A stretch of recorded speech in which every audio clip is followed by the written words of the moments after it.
Bonjour à tous et bienvenue dans cette nouvelle édition du Grand JT des Territoires. Voici les titres de ce journal. La facture est salée à la pompe d'essence. Vous l'avez remarqué ces dernières semaines, le prix explose à cause du conflit au Moyen-Orient. Nous verrons dans ce journal que le marché de l'électrique tire son épingle du jeu dans cette crise des hydrocarbures. Dans cette édition également, nous irons au cœur d'un centre d'appel de la gendarmerie.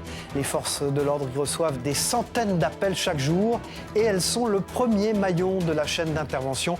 Vous verrez de très près quel est son fonctionnement. Et puis direction l'espace dans ce journal, l'astronaute française Sophie Adenau est dans la station spatiale internationale depuis plus d'un mois et des lycéens luxembourgeois ont réussi à établir une connexion radio avec elle, un échange exceptionnel qu'a pu suivre un groupe amateur d'un club de Radio Moselle. Et puis, est-ce que vous vous souvenez de Jules ? Nous avions rencontré ce jeune homme de 10 ans il y a quelques semaines. C'est un véritable prodige du puzzle. Eh bien, figurez-vous qu'il vient de finir une maquette de 40 320 pièces. Une performance remarquable que nous découvrirons en fin de journal. Je vous le disais dans les titres, les prix flambent à la pompe d'essence depuis le début du conflit au Moyen-Orient. Le prix du gazole dépasse les 2 € du litre.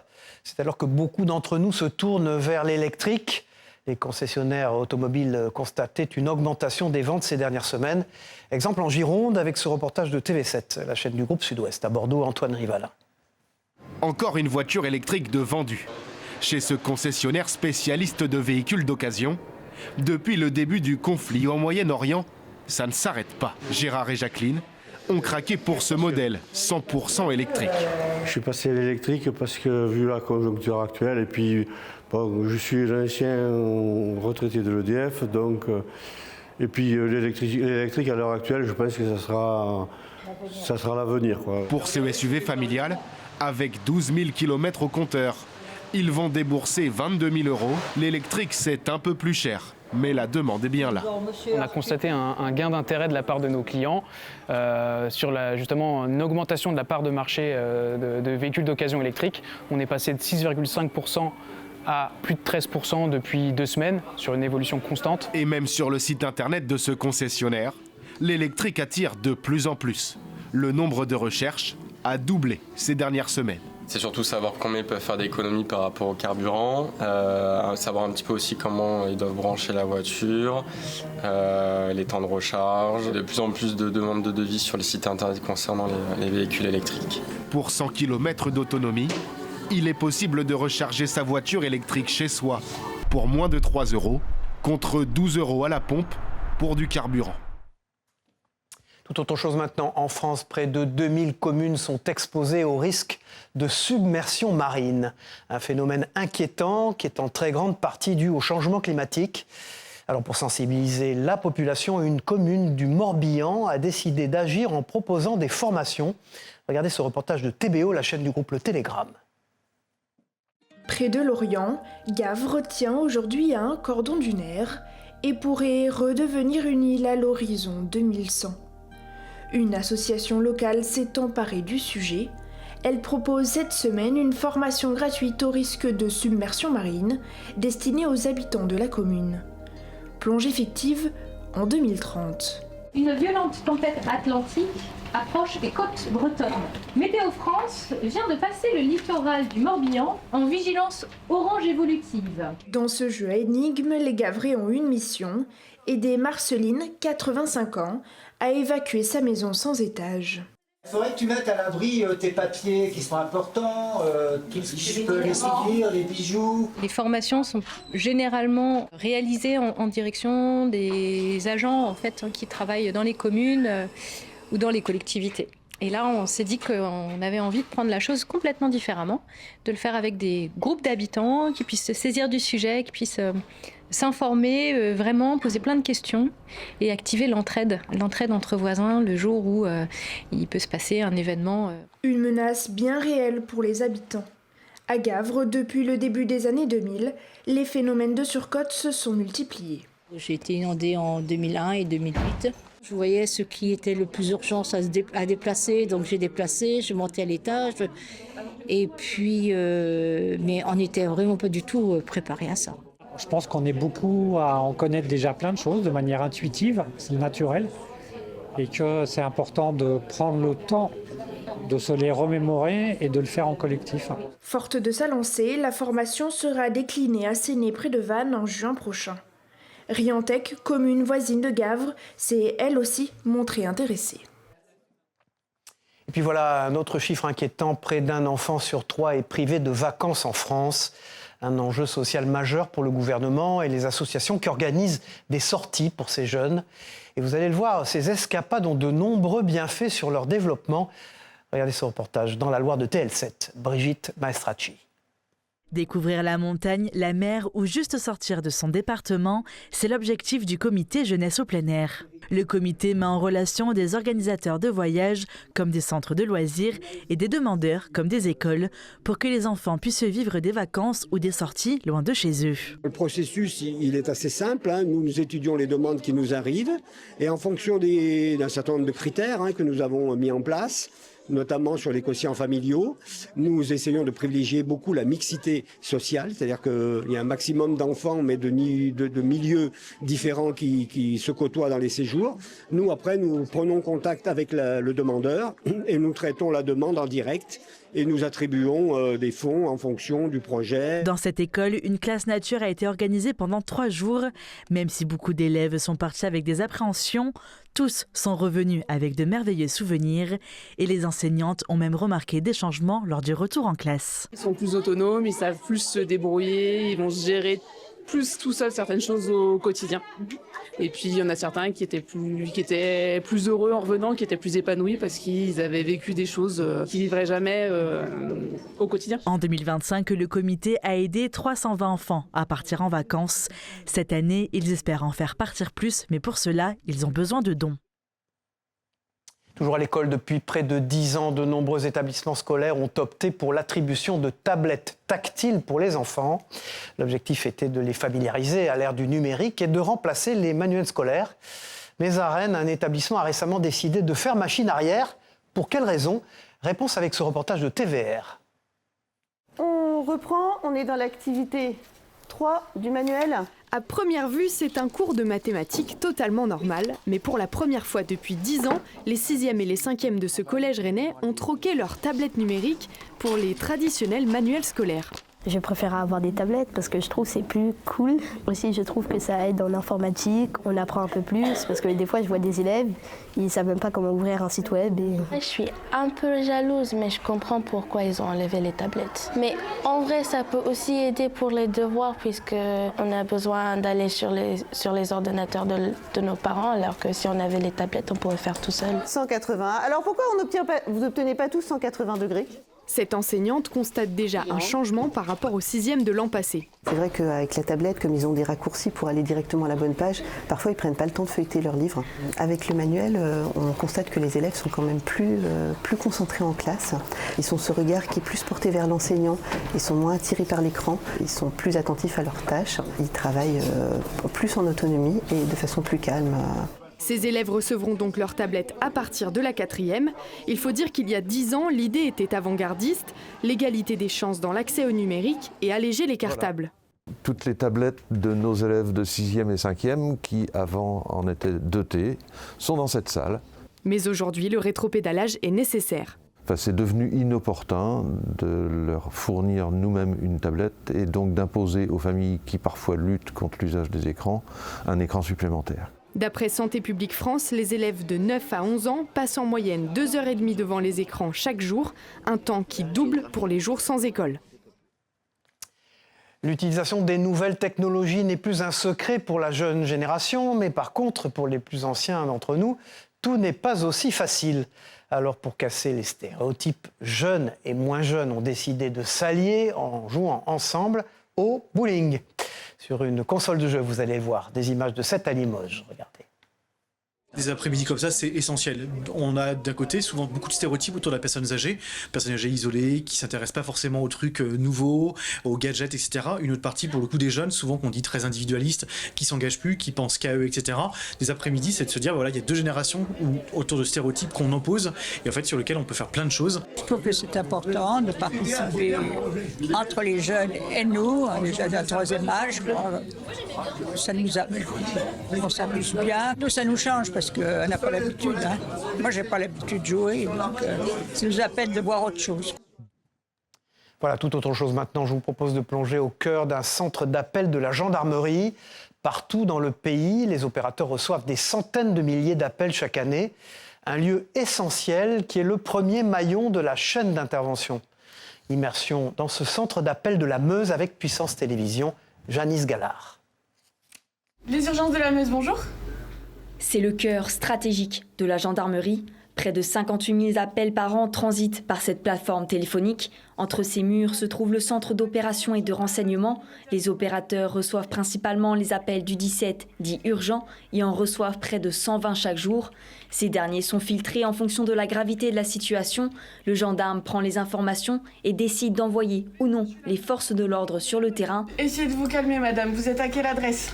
Il ne faut pas non plus perdre ses moyens. Donc il faut que l'opérateur soit dans sa bulle, qu'il n'y ait pas d'effet tunnel et voilà, qu'il apaise la situation quand les gens sont, ont peur, sont angoissés, terrorisés. Donc il faut qu'on calme la situation. Et ça, c'est pas évident.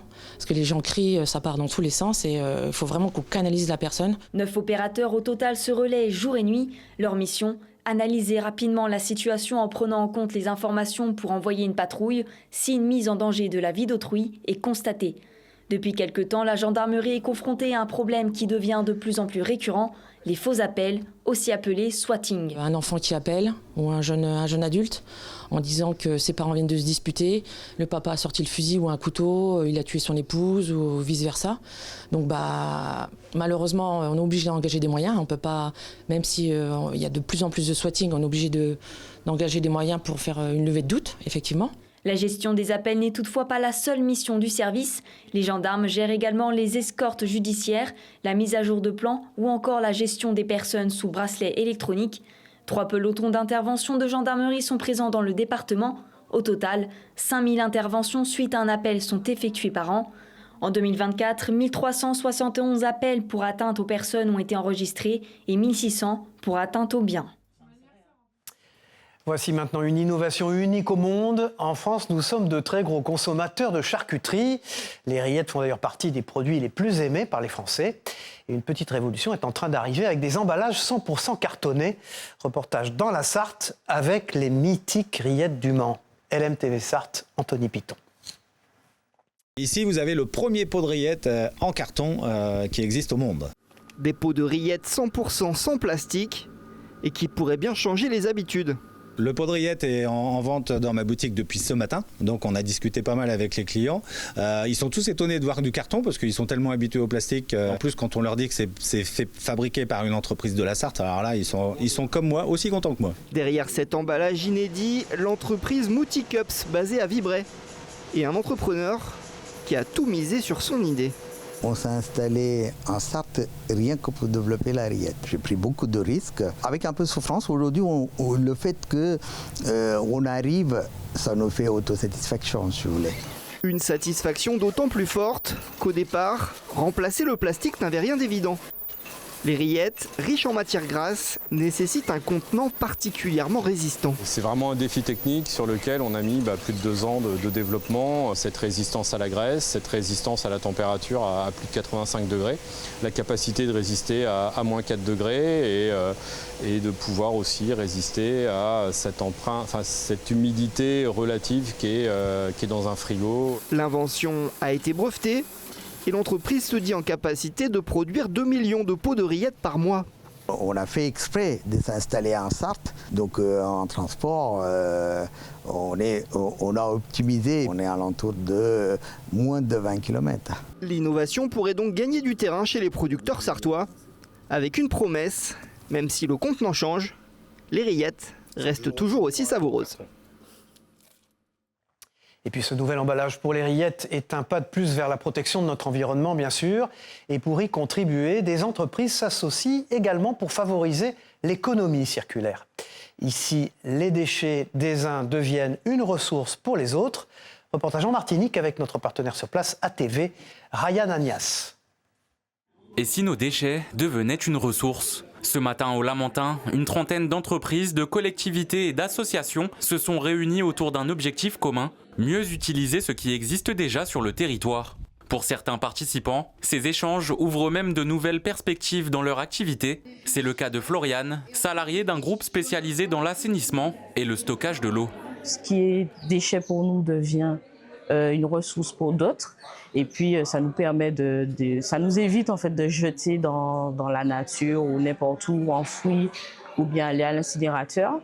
Et puis, ça nous permet de créer en fait des partenariats et ça nous permet de connaître un peu les activités de chacun. Un enjeu environnemental au cœur des échanges. Mais pour avancer, ces entreprises misent aussi sur un élément clé, la coopération. Créer du lien, partager des ressources, une démarche qui s'inscrit pleinement dans la préservation de l'environnement. Ça nous met en synergie avec plein d'autres entreprises qui justement ont besoin peut-être de ce que nous produisons. Donc c'est de porter notre pierre à l'édifice dans tout ce processus qui doit être global et qui doit toucher tout le monde. Des synergies qui ne s'arrêtent pas à cette matinée. Derrière ces rencontres, un travail de fond est mené toute l'année pour développer l'économie circulaire sur le territoire. Cet atelier-là, c'est le booster de l'activité de l'économie circulaire de l'EIT 972. Mais toute l'année, on met en relation des acteurs économiques pour créer du lien autour de leurs ressources. Les ressources étant soit du matériel, du mobilier, du matériel informatique, des équipements industriels sous-utilisés. Aujourd'hui, près de 150 acteurs sont engagés dans la démarche en Martinique, un modèle qui permet déjà d'éviter des tonnes de déchets et qui pourrait encore se développer. Toujours concernant le dérèglement climatique, la protection de notre environnement passe également par la sauvegarde des espèces en voie d'extinction. En Provence, le criquet de Crau est une espèce qui se fait de plus en plus rare et que l'homme tente de préserver avec, vous allez le voir, l'utilisation de l'odorat du chien. Reportage de La Provence, Alexandre Mistretta. L'odorat des chiens est un atout aussi puissant pour les forces de l'ordre que pour les scientifiques. Dans la réserve naturelle des Coussouls de Crau, Héra et Ajax ne cherchent pas de la drogue mais des œufs de criquet de Crau, une espèce en danger critique d'extinction que ces chiens ont été dressés à détecter. Depuis 2 ans, il y a un programme de réintroduction où soit ce sont des individus qui se réintroduisent, soit des pontes que le chien est en train de chercher. Donc c'est lui qui va nous aider à détecter la présence de ces pontes, puisqu'on ne peut pas les voir, elles sont à 1 centimètre, 1,5 centimètre dans le sol. Et donc ce qui nous permet de mesurer un peu le succès du programme de réintroduction qui existe sur cette espèce depuis 2 ans. Depuis le milieu des années 90, cette espèce endémique connaît un fort déclin dans ce milieu aride. Selon la chef du projet de programme de réintroduction, 90% de son aire de répartition a disparu depuis cette période. Aujourd'hui, il n'y a que 3 petites sous-populations qui sont complètement isolées les unes des autres, d'où son statut d'espèce menacée en danger critique d'extinction, et pour laquelle il existe une stratégie de conservation et un programme de conservation et de réintroduction. Avec ce programme et à l'aide de ces chiens, les scientifiques espèrent pouvoir détecter d'autres pontes que celles qu'ils ont introduites. Cela signifierait que les criquets de Crau arriveraient à repeupler leur habitat naturel sans avoir complètement besoin de la main de l'homme. Et puis en France, chaque année, c'est triste, la SPA et de nombreux refuges accueillent des milliers d'animaux abandonnés. Ces établissements peinent à trouver des familles d'accueil pour nos amis à 4 pattes. Et choisir son prochain animal de compagnie doit être un choix mûrement réfléchi. C'est ce que nous explique cette jeune bénévole de la SPA de Cholet, dans le Maine-et-Loire, au micro de TLC, la télévision locale du Choletais. Regardez. C'est vrai que c'est compliqué, surtout que les chiens, quand ils sont en box, ils ont peur, ils sont très surexcités, surtout quand ils sont vraiment dans la SPA. Donc nous, franchement, on voit bien la différence entre quand on se balade, quand on est encore dans la SPA et quand on est en balade extérieure. En conseil, je dirais de prendre beaucoup de rendez-vous pour faire des balades avec les chiens, pour se rendre compte vraiment du comportement. Parce qu'il y a beaucoup de gens qui prennent le chien parce qu'il est mignon, parce qu'il est beau. Et en fait, arrivé chez soi, c'est pas ce qu'ils veulent, tout simplement. Donc ils le rendent le lendemain ou le mois d'après. Et puis cette semaine, retrouvez dans vos kiosques 2 nouvelles éditions locales du magazine Le Point. La première est consacrée à la ville de Lyon. Au menu, focus sur l'avenir de la ville après la réélection du maire écologiste Grégory Doucet. Et puis la seconde édition du magazine Le Point prend la direction du Nord, cap sur l'île, avec un très large chapitre santé où vous pourrez découvrir 10 innovations majeures pour les patients. Ces 2 éditions spéciales sont bien évidemment retrouvées dès ce week-end dans vos meilleurs kiosques. Voilà, toute autre chose maintenant. Vous le savez, l'astronaute française Sophie Adenau est actuellement dans l'espace. Et figurez-vous que des lycéens luxembourgeois ont réussi à établir une connexion radio avec l'ISS. Un moment unique suivi de très près par un club de radio en Moselle. Reportage de Moselle TV, Mathéo Philippe. Bon, c'est bien. Puis là, tu es en train de faire la boîte extérieure. Ils ne sont pas en cours de physique-chimie, mais bien dans leur radio-club. Un mercredi sur 2, ces collégiens apprennent à fabriquer leur propre outil de radio. Et ce mercredi n'est pas un jour comme les autres. Le club est en liaison indirecte avec le lycée français Vauban au Luxembourg. Objectif, entrer en contact avec la station spatiale internationale où se trouve l'astronaute française Sophie Adenau. Appel général. À 16h46, le premier contact est établi. Et 2 minutes plus tard, Je vous reçois 5 sur 5. une vingtaine de lycéens enchaînent les questions. Quel message voudriez-vous passer aux jeunes filles qui voudraient devenir spationautes? Over. En face, les jeunes Thionvillois écoutent, concentrés. Dans leurs mains, un simple talkie-walkie qui leur permet d'entendre Sophie Adenau en direct de l'espace. C'était un peu haché, mais on entendait assez bien les réponses. Franchement, pouvoir entendre la voix d'une astronaute qui a plus de 450 km de hauteur, c'est franchement impressionnant. Le club avait déjà réussi à contacter Thomas Pesquet. On est en partenariat effectivement avec le Luxembourg et on leur a donné toute notre expérience, un petit peu tous les tuyaux, tout ce qu'il fallait faire ou ne pas faire pour pouvoir les aider dans le projet. Parce que la liaison demande beaucoup de documents administratifs, il y a beaucoup de choses à faire. Et puis derrière, il y a tout l'aspect technique. Et donc, comme on a essuyé, comme on dit un petit peu, on a essuyé les plâtres, on leur a dit attention, il faut faire attention, telle chose ou telle chose. 10 minutes d'échange exceptionnels pour ces jeunes passionnés qui en ressortent avec les étoiles plein les yeux. Et puis pour suivre un reportage tout à fait passionnant, je vous propose de découvrir le métier d'accordeur et de restaurateur de piano. Un métier où tout repose sur l'oreille et la précision du geste. Regardez ce reportage proposé par 8 Mont-Blanc, Myrtille Laurent Bourriot et Margot Ferrer. Pas besoin d'ouvrir l'œil pour ce métier. Ici, le seul outil vraiment indispensable, c'est l'oreille et la clé d'accordage. Je suis en train d'accorder ce qu'on appelle une octave, un Fa et le Fa supérieur, une octave. C'est au conservatoire d'Aix-les-Bains que Paul Macari s'affaire aujourd'hui. Il accorde un piano qu'il a lui-même restauré. Chaque séance prend entre 1 et 2 heures. À la différence d'un violoniste ou d'un guitariste, très peu de pianistes sont capables d'accorder leur propre instrument. Donc dans un piano, déjà, tu as à peu près entre 230 et 235 cordes. Un piano, en fait, c'est un instrument, comme tous les instruments, vivant. Il est fait de métal, il est fait de bois, il est fait de cuir. Et en fait, le piano, selon les hygrométries, selon le fait qu'il soit joué ou pas, va toujours bouger un petit peu. Le piano vit au rythme des saisons. En moyenne, il est accordé 1 fois par an. Le piano a toujours tendance à se désaccorder. Parfois, il peut monter au-dessus de la justesse, c'est-à-dire avoir des cordes qui se tendent ou souvent d'ailleurs avoir des cordes qui se détendent. Sur ce piano imposant, chaque corde supporte environ 70 kg, multiplié par 230 cordes, et l'instrument totalise près de 15 tonnes de tension. Mais Paul Macari n'est pas seulement accordeur. Dans son atelier, il restaure également des pianos, parfois entièrement démontés, réduits au silence.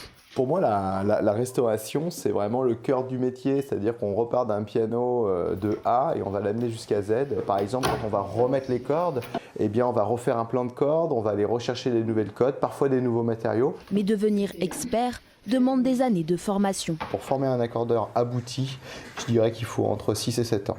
On est dans un métier qui n'est pas du tout en voie de disparition, mais qui n'est pas du tout non plus en voie de développement. Aujourd'hui, environ 700 accordeurs et 150 restaurateurs exercent en France.